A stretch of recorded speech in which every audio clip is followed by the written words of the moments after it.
You know that feeling when your body is drained, but your brain won't stop racing through tomorrow's to-do list? I see this constantly in the women I coach. They push through with coffee and willpower, thinking it's just part of being an entrepreneur.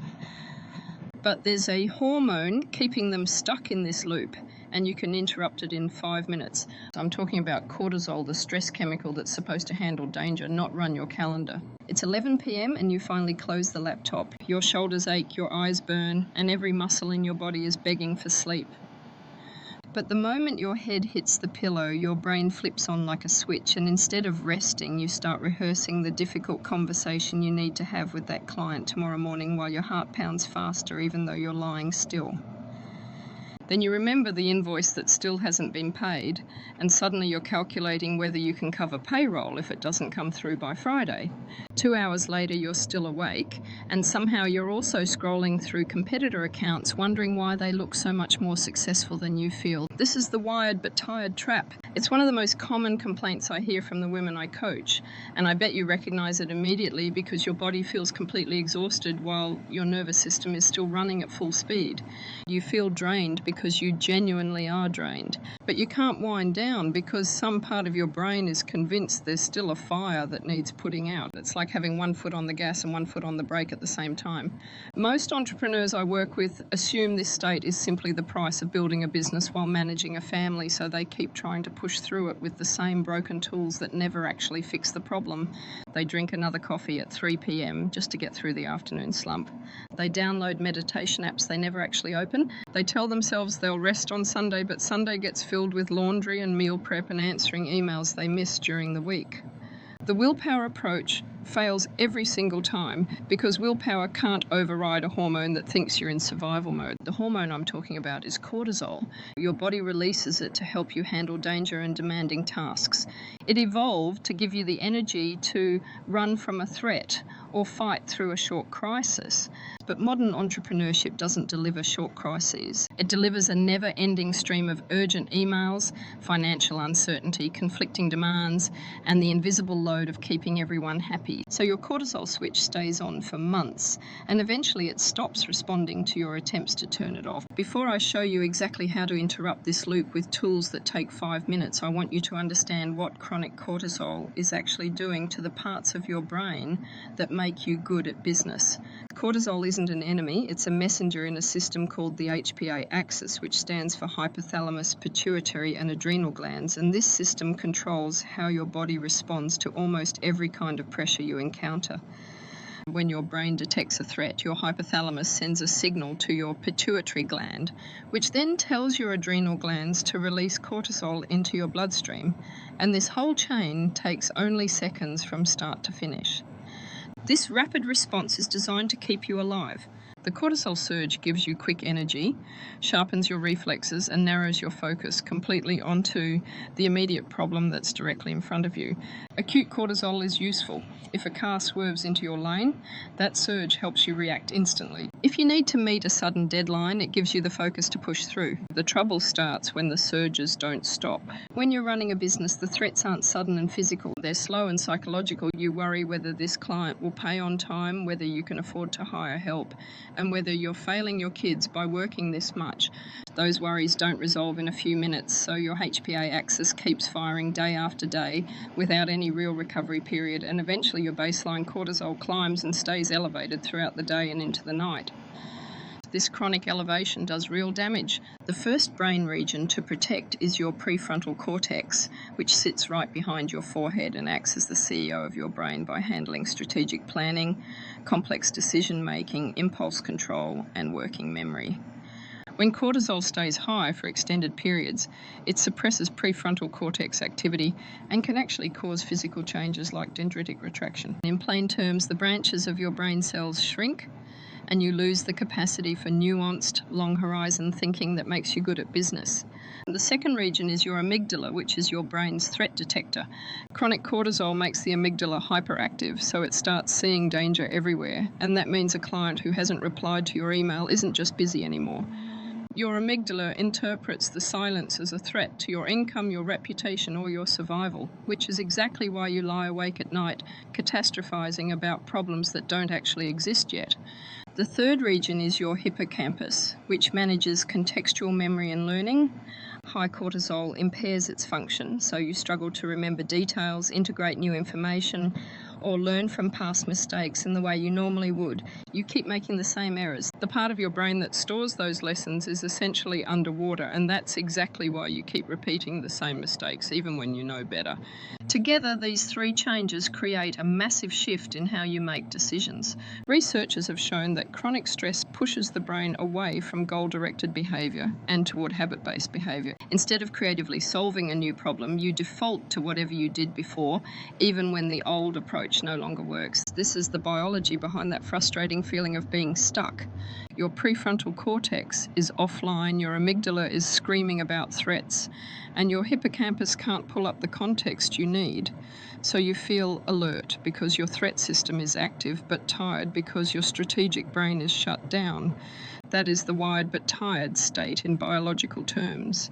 But the real damage shows up somewhere you probably haven't connected to cortisol yet, and it shows up in the decisions you make when you're exhausted but still trying to lead your company. Chronic cortisol doesn't just make you feel bad, it makes you bad at the exact skills your company depends on. The researchers who study this have found a specific decision pattern that shows up in people under sustained stress, and it looks painfully familiar to most entrepreneurs I work with. You oscillate between impulsive, poorly calculated risks and excessive caution that paralyzes you from moving forward. When your prefrontal cortex is suppressed, you lose what researchers call strategic bandwidth. You can no longer hold multiple scenarios in your mind at once. Complex problems that used to feel manageable now feel overwhelming because your brain has narrowed its focus to whatever seems most urgent in this exact moment. You stop thinking about next quarter and start obsessing over today's inbox. Long-term investments in your team or your product get pushed aside because your stressed brain simply can't process distant rewards. The risk distortion is even more dangerous. A controlled study on financial traders found that sustained cortisol elevation left participants more risk-averse overall, but it also distorted their probability weighting. They started misjudging how likely different outcomes were, which led them into defensive, low-return choices, even when moderate, calculated risks would have been smarter. I've seen entrepreneurs pass on perfect partnerships because the stressed brain read them as threats, and I've seen others chase expensive vanity projects because the amygdala demanded a quick win to relieve the pressure. Then there's the habit bias. When your brain shifts from goal-directed to habit-based processing under chronic stress, you keep repeating tactics that worked in the past, even when the market has changed. You run the same ad campaign that worked 2 years ago. You hire the same type of employee who caused problems before. You avoid pivoting your offer because your brain defaults to the familiar path rather than evaluating new evidence. This rigidity isn't stubbornness, it's a direct neurological consequence of cortisol keeping your prefrontal cortex offline. The damage isn't limited to strategy. Chronic cortisol creates what I call emotional spillover. Your amygdala is hyperactive, so you react to team conflict with sharper tones and less empathy than you normally would, and you start misreading your business partner's intentions in ways that create conflict you never intended. You withdraw from difficult conversations or escalate them too quickly.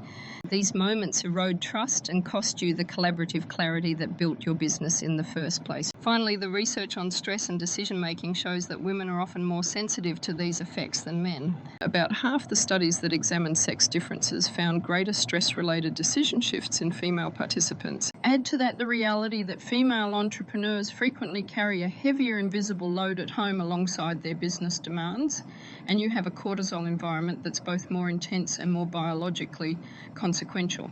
Understanding this isn't an excuse to perform worse. It's a signal that your biology needs different support than the standard hustle culture provides. Let me give you the tools now. I'm not talking about a spa day or a complete lifestyle overhaul that you don't have time for. These are emergency micro-interventions you can use between client calls, before a difficult conversation, or at your desk when you feel the panic rising. Each one takes 5 minutes or less, and you can start using them today, even if everything else in your schedule stays exactly the same, because small interruptions matter more than perfect routines when you're breaking a cortisol loop.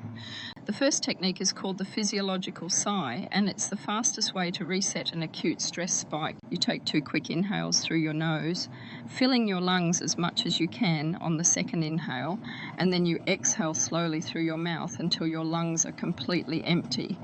This works because the double inhale reinflates tiny air sacs in your lungs that collapse when you're stressed, and the long exhale sends an immediate signal to your brain that the danger has passed. Use it before a high-stakes meeting. I want you to try it after reading an upsetting email, or any time you feel your heart start to race. The second technique is long exhale breathing, and it's the most discreet tool in this kit. You inhale through your nose for 4 seconds, then exhale for 6 seconds. The longer exhale activates your parasympathetic nervous system, which is the biological brake pedal for your stress response, so you can literally slow your heart rate without anyone in the room noticing what you're doing. You can do this at your desk with your eyes open. Start with 1 minute and work up to 5 if you have the time. I tell my clients to use this right before they walk into a difficult negotiation or during a meeting when they feel themselves getting reactive and need to stay calm. The third technique is the 5-4-3-2-1 grounding drill, and this one is perfect for mental spirals. Name 5 things you can see, 4 things you can physically feel, 3 things you can hear, 2 things you can smell, and 1 thing you can taste. This forces your attention out of your looping thoughts. It pulls you into your immediate physical environment. When your amygdala is inventing catastrophes, this drill interrupts the cycle by making your brain process real sensory data instead of imaginary threats.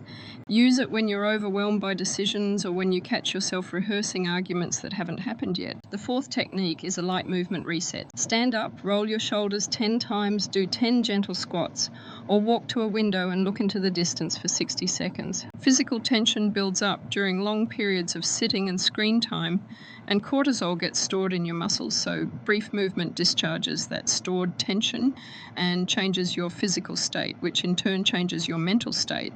This is especially useful during the afternoon slump when your energy crashes but your to-do list hasn't. The fifth technique is the transition ritual, and it might be the most important one for entrepreneurs. Before you move from one task to another, especially after a stressful interaction, stand up and sip a glass of water, unclench your jaw, roll your neck once, and name your next task out loud or in your head. This ritual creates a boundary between stress states so you don't carry the emotional charge from a difficult client call straight into creative work or family time. It takes 30 seconds and it prevents cortisol from contaminating the rest of your day. I had a client who started using this ritual after every sales call, and she told me it was the first time in 2 years she didn't carry rejection home to her kids. These 5 tools work as a system. The physiological sigh handles acute spikes. The long exhale keeps you steady in public settings. Grounding stops mental spirals. Movement resets your body. And transition rituals protect your boundaries. You don't need to use all 5 every day. You need to know what each one does so you can reach for the right tool when a specific stress pattern shows up. Knowing the tools is only half the battle. The real change happens when you know exactly when to use them, because timing turns a technique into a habit. Let me give you a simple framework for weaving these micro resets into a typical entrepreneur's day without adding another overwhelming routine to your calendar, so you can protect your energy without creating more stress. Start your morning with 60 seconds of long exhale breathing before you check your email or open any app. This matters because cortisol naturally spikes in the morning through something called the cortisol awakening response, which is a normal biological process that helps you wake up. That morning spike is healthy, but checking urgent messages before your feet hit the floor amplifies it into anxiety. By breathing first, you give your nervous system a chance to stabilize before the demands start flying at you. Schedule a 5-minute reset between 2 and 4 p.m., which is when cortisol and energy naturally dip together. This is the window where most entrepreneurs reach for sugar or caffeine and then crash harder an hour later. Instead, use the full mini protocol. Do 1 physiological sigh, look out a window, or step into daylight for 30 seconds. Run through the 5-4-3-2-1 grounding drill, then stand up and drink water while you choose your next task intentionally.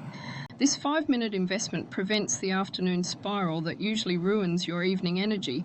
Before any high-stakes conversation or pitch, use the physiological sigh 3 times. It takes less than a minute, and it lowers your physiological arousal before you walk into the room, which is why I tell my clients to do this before investor meetings, difficult team conversations, or any interaction where they know they'll be judged and need to stay composed under pressure. After a conflict or a rejection, use the transition ritual. Rejections and arguments produce some of the strongest cortisol spikes in entrepreneurship, and if you don't create a boundary around them, that chemical stays in your bloodstream for hours. Stand up, drink water, unclench your jaw, and deliberately choose what you do next instead of mindlessly diving into busy work to numb the feeling. End your workday with a 5-minute body scan before you switch into family mode or evening rest. Close your eyes, breathe normally, and move your attention slowly through your jaw, your shoulders, your hands, and your belly. Notice where you're holding tension without trying to force it away. This brief practice signals to your brain that the work threats are over for the day, and it helps your cortisol curve descend towards sleep instead of staying elevated through dinner. These micro resets do more than calm you down in the moment. Over weeks of consistent practice, they actually retrain your nervous system's baseline reactivity. Your brain starts to learn that not every email is an emergency, and your HPA axis stops firing at full volume for minor stresses that don't actually threaten your survival. This is how you move from managing crises to preventing them. These 5-minute tools are your first line of defense, and they work even if the rest of your life is chaotic. But I want to be honest with you, they work best when your overall stress load isn't completely maxed out. There are 3 foundational habits that act as force multipliers for everything I just taught you, and people skip them because they seem too basic or they don't produce an immediate dramatic result. The first is consistent sleep timing. Your cortisol rhythm is tightly tied to your sleep-wake cycle, and irregular bedtimes confuse the system so completely that your body never knows when it should be alert and when it should rest. 7 to 8 hours of sleep on a consistent schedule gives your brain the recovery time it needs to repair the prefrontal cortex damage that chronic cortisol causes. The second is protein-forward meals at regular times. When your blood sugar crashes, your body releases cortisol to mobilize energy, which means skipping lunch or eating only carbs creates hormone spikes you could have avoided with better planning. Eating balanced meals with protein and healthy fats stabilizes your blood sugar and prevents unnecessary cortisol spikes between meetings. The third is one real boundary that you actually enforce. That might mean no email after 8 p.m. or no work calls during dinner, or one full day off per week when you don't check anything work-related at all. You don't need perfect boundaries. You need one boundary that's completely non-negotiable, so your nervous system finally gets a predictable break from the constant demands. Your sleep might be a mess right now, and you can still start the breathing tools today. Maybe your meals are irregular, and you can still use the grounding drill tomorrow. These foundations amplify the micro tools, but the real change always starts with the 5-minute practices you can do right now without waiting for perfect conditions to appear first. Chronic cortisol keeps you wired but tired by suppressing the strategic part of your brain, and you can interrupt that loop with 5-minute micro resets throughout your day. Let me know in the comments which technique you'll try first. I'll see you in the next video.